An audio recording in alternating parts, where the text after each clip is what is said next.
Halo Sobat Exploring Herbal, kembali lagi dengan saya Herbalis Kartika. Untuk yang pertama kali menonton video series Exploring Herbal ini, izin saya perkenalkan diri, saya Kartika, saya juga seorang dosen dan apoteker. Saat ini membagikan edukasi seputar herbal melalui channel Exploring Herbal ini. Untuk video Exploring Herbal akan tayang 2 kali seminggu. Semoga bermanfaat untuk para penonton setia Exploring Herbal. Oke, pada kesempatan kali ini kita akan membahas terkait apakah herbal itu selalu baik ketika direbus lama, gitu ya. Nah, apa yang perlu kita ketahui dari merebus herbal? Jadi, pada umumnya masyarakat itu ketika diberikan herbal, maksudnya di sini adalah rajangan atau simplisia kering gitu ya yang masih dalam bentuk aslinya, misalkan cuma irisan atau helaian daun atau berupa buah kecil-kecil atau biji gitu ya, yang sudah kering. Nah, itu yang saya maksudkan herbal kering dalam hal ini. Nah, itu sering sekali direbus. Nah, sekarang pertanyaannya, apakah semua ramuan herbal itu harus direbus lama supaya khasiatnya keluar gitu ya? Atau justru ada cara lain yang dapat menyari atau mengambil ekstrak dari herbal secara lebih tepat. Kita akan kupas tuntas dalam video series Exploring Herbal ini bagaimana cara mengolah herbal gitu ya supaya siap diminum dengan zat aktif yang masih bagus secara kualitas maupun kuantitas. Nah, yang pertama, kita perlu tahu bahwa metode pengolahan herbal itu sangat penting gitu ya. Karena misalkan kita dari herbal kering atau simplicia kering tadi itu tidak bisa mengkonsumsi atau kurang nyaman mengkonsumsi dalam bentuk langsung seperti itu bentuknya. Jadi kita perlu olah menjadi minuman misalkan ditambah pelarut air gitu ya. Jadi kita mudah untuk meminum.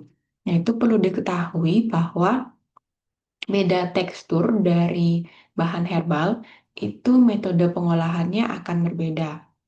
Hal ini terkait dengan bagaimana kita bisa mengambil zat aktif atau dalam hal ini metabolit sekunder atau zat berkhasiat dari herbal supaya keluar dari inti selnya masuk ke dalam air yang kita gunakan gitu ya. Dan perlu diketahui lagi bahwa zat-zat aktif itu juga punya kerentanan atau stabil tidak stabilnya pada suhu tinggi gitu ya, apalagi merebusnya dalam waktu lama.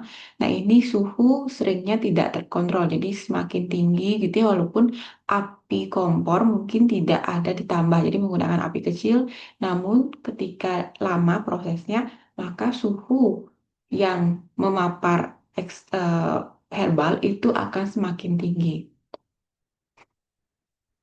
Jadi, berdasarkan tadi tekstur dan zat aktif, kita perlu memilih metode yang tepat, gitu ya. Dari tekstur tadi, kita berangkat ke apa namanya, ke penampilan herbal, ke fisik herbal, bahwa herbal itu berasal dari bagian tanaman yang berbeda, kan gitu ya. Kadang menggunakan bijinya, kadang menggunakan buahnya, kadang menggunakan daunnya, bunganya, akarnya, gitu ya. Itu akan terkait sekali dengan susah tidaknya cairan penyari atau air itu mampu masuk ke dalam inti sel dan mengeluarkan sari seperti itu.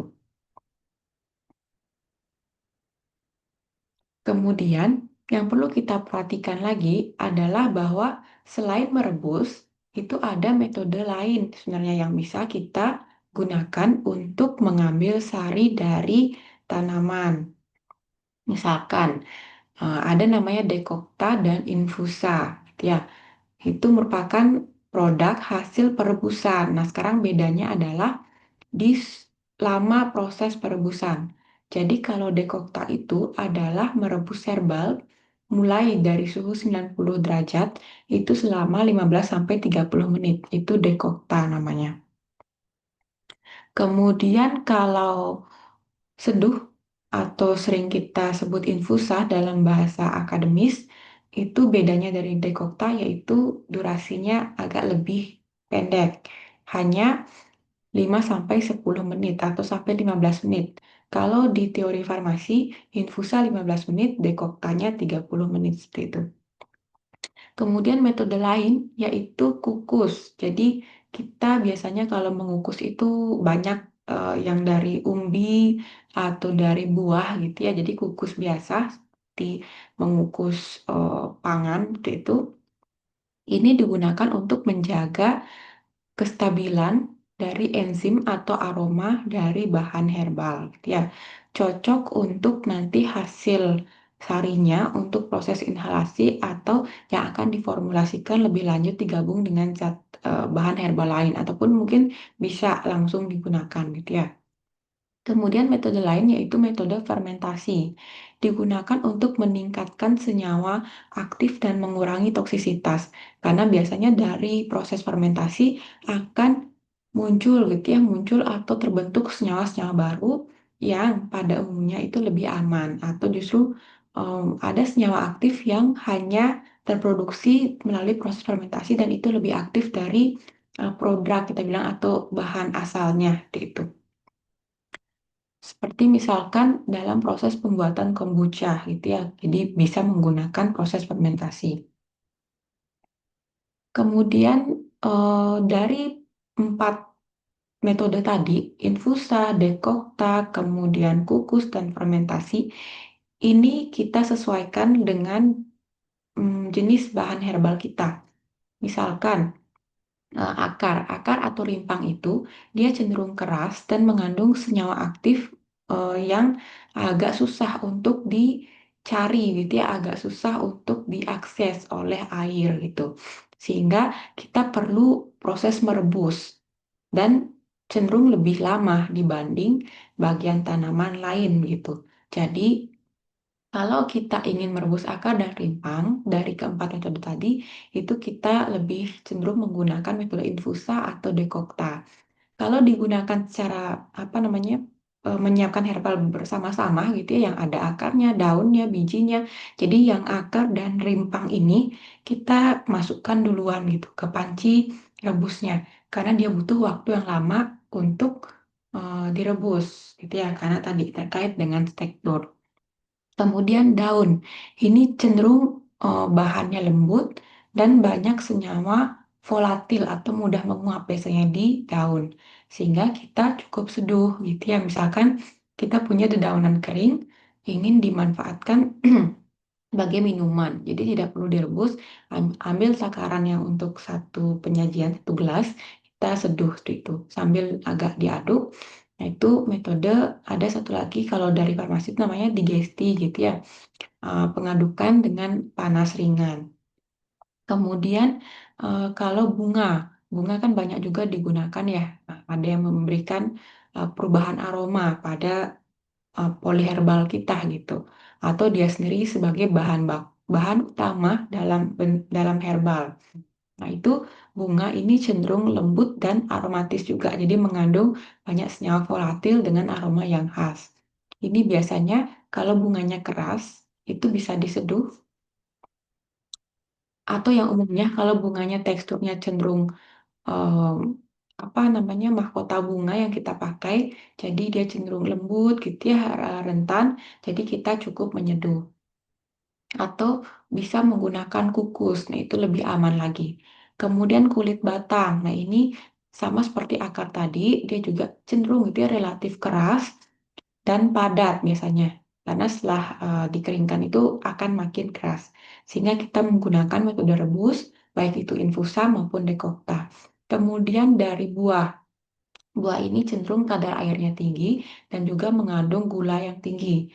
Nah, ini kita bisa seduh atau menggunakan proses fermentasi, ya, sehingga nanti menghasilkan eh, apa simplisia buah atau herbal buah yang biasanya semakin enak untuk dikonsumsi dan kandungan zat aktifnya makin tinggi. Kemudian biji. Biji ini juga teksturnya keras. Kadang perlu pemecahan dulu, misalkan kita geprek dulu, baru kemudian diproses dengan metode baik itu rebus gitu ya atau diseduh. Bisa juga disangrai, kemudian dibuat misalkan serbuknya gitu ya untuk nanti baru diolah lebih lanjut seperti itu. Jadi beda-beda tergantung tekstur dari bahan herbal itu sendiri. Nah, dalam penyiapan herbal itu sering ada beberapa kesalahan gitu ya yang diterapkan atau yang dilakukan. Jadi banyak orang salah, misalkan daun itu direbus lama gitu ya hingga justru yang tadi senyawa volatil atsiri tadi itu ya itu justru hilang, aroma hilang gitu ya ketika direbus sehingga daun tadi cukup diseduh gitu. Dan masih banyak lagi kesalahan, misalkan em, kita punya apa namanya campuran dari daun, bunga, biji, eh, rimpang gitu, misalkan dalam satu ramuan. Nah itu mungkin wajar gitu ya kalau untuk praktisnya gitu ya di lapangan biasanya kan dituang sekaligus gitu ya semua ke gelas baru diseduh atau direbus sekaligus karena dimaklumi mungkin memisahkannya agak susah. Namun kalau kita menyiapkan sendiri dari mungkin herbalnya sudah terwadah terpisah-pisah seperti itu. Nah, untuk lebih bagusnya kita harus mengambil jadi merebus duluan mana bagian yang keras-keras. Mungkin dari akar, dari biji, dari rimpang, dari kulit batang gitu yang duluan. Setelah itu diikuti misalkan dengan buah, kemudian dari komponen daun, dan terakhir bunga, seperti itu. Eh, Mungkin itu beberapa hal gitu yang bisa saya sampaikan terkait teknik perebusan. Jadi perebusan itu bagus karena apa namanya, kalau kita menggunakan pelarut air, ini kan pelarutnya lah polar gitu ya, larut air. Jadi umumnya itu hanya bisa rasionalnya hanya bisa menarik atau menyaring atau melarutkan senyawa metabolit sekunder yang juga sifatnya nonpolar. Namun, seringnya zat-zat aktif yang biasanya bekerja untuk obat itu tidak hanya yang polar, namun metabolit sekunder yang semipolar dan nonpolar juga berkhasiat kan seperti itu. Sehingga kalau hanya direndam mungkin itu ya seperti Mas Rasi tidak ada eh, apa bantuan pengadukan. Nah, itu kurang optimum dalam mencari yang tadi yang apa namanya yang semipolar maupun nonpolar. Sehingga kalau ingin menyajikan dalam bentuk air gitu ya basisnya air kita butuh panas karena ketika ada panas apalagi ditambah pengadukan maka kinetika atau gerak dari air ini akan semakin bagus kemampuannya dalam menyaring zat aktif baik yang polar, semipolar maupun ada sedikit yang nonpolar bisa masuk sehingga semua jenis komponen zat aktif pada herbal itu bisa terambil gitu ya. Cuma masalahnya, perhatikan lama proses perebusan dan tekstur dari masing-masing bahan herbal. Selain itu, kalau mau bagusnya, kita bisa biasanya kalau di industri obat gitu ya ada R&D-nya biasanya kan zat aktifnya apa yang mau dipertahankan kemudian dicek zat aktifnya itu apakah rentan terhadap suhu. Nah nanti bisa dipilih kalau dia rentan terhadap suhu berarti kita cari metode ekstraksi yang tidak memanfaatkan suhu atau minim panas. Kalau dia tahan suhu berarti kita bisa menggunakan metode panas yang cenderung biasanya lebih efisien secara waktu untuk menyaring seperti itu. Jadi tidak semua herbal itu perlu direbus lama gitu ya. Ini sangat tergantung pada tekstur dan sifat fisikokimia dari zat aktifnya, terutama yang terkait dengan kerentanan terhadap suhu atau titik leburnya gitu ya. Apa namanya dengan informasi seperti ini, saya harap para sobat exploring herbal itu dapat menghasilkan sari atau minuman herbal yang terbaik gitu ya dari sisi mutu. Gitu. Jadi tidak hanya enak, namun juga bisa berkhasiat optimum. Oke, mungkin sekian video exploring herbal kali ini. Semoga bermanfaat untuk sobat semua dan bisa diaplikasikan di rumah itu. Oke, terima kasih. Jangan lupa like dan subscribe. Kita ketemu lagi di video exploring herbal berikutnya.